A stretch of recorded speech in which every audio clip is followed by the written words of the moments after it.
Isinitayo ang higanteng Christmas tree sa Tagum sa Davao del Norte. Nakapwesto na sa Freedom Park ang mga bakal na poste. Hindi pa po pinara ang disenyo ng Christmas tree pero tiyak nang nasa 100 talampakan ang magiging taas nito.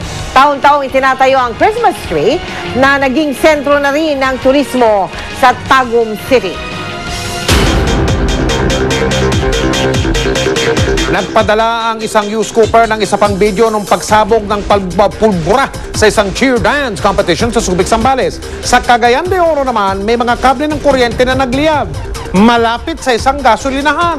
Yan at iba pang nakalap ng ating mga youth scooper sa pagtutok ni Marie Sumali. Nagapoy ng mga kable ng kuryente malapit sa isang gasolinahan ang natsyempohan ni youth scooper Marvin Mahubat habang nag-aabang ng masasakyan.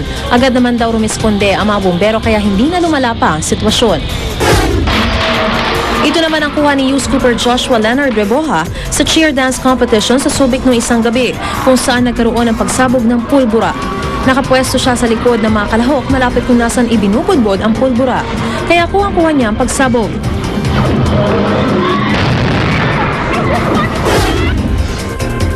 Kuha rin ng CCTV camera ang pagnanakaw sa isang opisina sa Makati. Lunch break nang pumasok sa opisina ang suspect. Natangay niya ang isang laptop na nasa sulok. Umaasa si youth scooper John Dale Cruz na hihigpitan pa ng pamunuan ng gusali ang seguridad.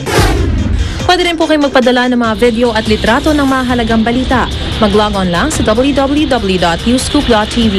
Para naman magpadala ng text sa MMS, i-text ang scoop space, message space ang inyong pangalan at address at ipadala sa 4627. Tandaan nyo mga kapuso, basta may balita sa lugar nyo, i-scoop nyo. Sa Lunes na ang lipad ni Pangulong Aquino para dumalo sa United Nations General Assembly. Walang kasamang kongresista o senador ang Pangulo sa kanyang unang biyahe sa labas ng bansa. Yan ang tinutukan ni Sandra Aguinaldo. Pagbibida ng palasyo, 25 million pesos lang ang gagastusin ni Pangulong Noynoy Aquino at delegasyon nito sa 6 na araw na biyahe sa Amerika. Laking mura raw kumpara sa 50 million pesos na ginastos ni dating Pangulong Gloria Arroyo sa 5 araw lang nitong US trip noong August 2009. The latest that was submitted to him was 60 people will be going with him to compose the entire contingent of in the trip. But then I heard that the president is still considering a further reduction of this number. Commercial flight din ang sasakyan ng Pangulo, hindi chartered gaya ng nakagawian noon ni dating Pangulong Arroyo. Ang hotel niya, Sofitel Hotel sa Manhattan, imbis na sa magarbong Waldorf Astoria. Malamang din daw na walang mamahaling dinner ang delegasyon ni Aquino sa kontrobersyal na Le Cirque Restaurant, kung saan inabot ng halos 1 milyong piso ang isang hapunan doon ng Arroyo delegation. Lagi niyang sinasabi, dapat sulit. It must be something we should be bringing home something for the people, for the country. Di rin tulad noon, wala raw kasamang senador o kongresista sa biyahe. Hindi rin daw kasama ang kahit isa sa presidential sisters o kahit na ang presidential girlfriend na si Konsehala Shalani Soledad. Frankly, I want to be here because I think the action is here. Pagka nandun ako, hindi man ako kakain ng mamahaling pagkain. Sa New York, magsasalita ang Pangulo sa harap ng UN General Assembly. Inaasahang makikipagpulong siya kay US President Barack Obama. May serye rin ng pulong sa mga executive ng malalaking kumpanya para himukin silang mag-invest sa Pilipinas. Tatanggap din siya ng Elizabeth and Ann Seton Medal mula sa isang eskwelahan. Sa September 25, lilipad naman patungong San Francisco ang Pangulo para makipagpulong sa mga Pinoy at dayuhang negosyante. Haharap din ang Pangulo sa mga Pinoy community sa New York at California. Sandra Aguinaldo, nakatutok, 24 oras. Sa Lunes na po magsisimula ang bagong kagigiliwan nating programa dito sa GMA, ang Bantatay. Isa sa mga bida dito ay si Charlie, ang asong magaling ng umarte, mahusay pa sa tricks. Yan ang chika ni Aubrey Carampel. Meet Charlie, ang 2-year-old Labrador na star dog ng pinakabagong primetime series ng GMA na Bantatay.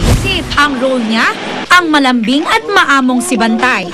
Pero di lang pala sa acting magaling si Charlie. Meron din siyang alam na dog tricks. Eto nga at sinampulan pa kami. Bilangin mo. Pansip. Pansip. Good. Bar. Bar. At hindi rin magpapadaig sa math. Count. Good. Count. Good. Count. 1 plus 1. Good. 2 plus 2.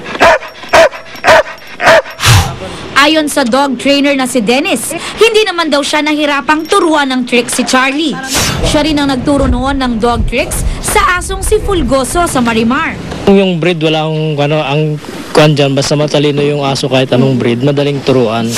Sa storya ng Bantatay, sasapi ang kaluluwa ng karakter ni Raymart Santiago sa kanilang asong si Bantay.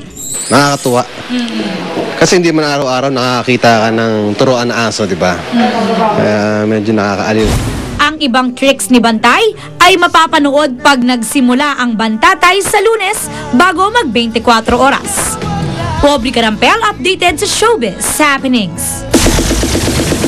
Napasabak sa sayawan si Justice Secretary Laila De Lima. Nakatsatsa ng kalihim si Arnold Clavio nang mag-guest siya sa show nitong Tonight with Arnold Clavio.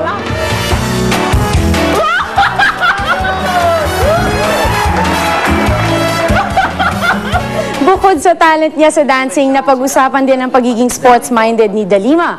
Varsity player pala siya ng volleyball. At sa gitna ng trabaho, pagluluto at pag-aalaga ng Labrador dogs daw ang form of relaxation niya. Single parent din to 2 boys si De Lima. Well, I make it a point na like, I'm so blessed na ang babait ng mga Naunawaan yung anak trabaho. ko. I make it a point na let's say sa weekend, may konting quality time naman.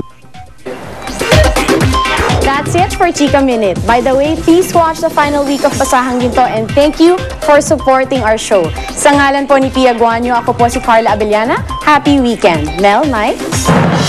Salamat, Carla. At yan po ang mga balitang aming tinutukan sa nakalipas sa 24 oras. Maraming salamat sa inyong pagtitiwala. Patuloy niyo pong tutukan ang 24 oras weekend, Sabado at Linggo. 79 na araw na lamang, Pasko na. Mula sa tahanan ng katotohanan, ako po si Mel Tiangco. Ako po si Mike Enriquez. Ito ang GMA. Walang kinikilingan, walang pinoprotekta. Walang kasinungalingan, serbisyong totoo lamang. At dahil hindi natutulog ang balita, Nakatutok kami 24 oras.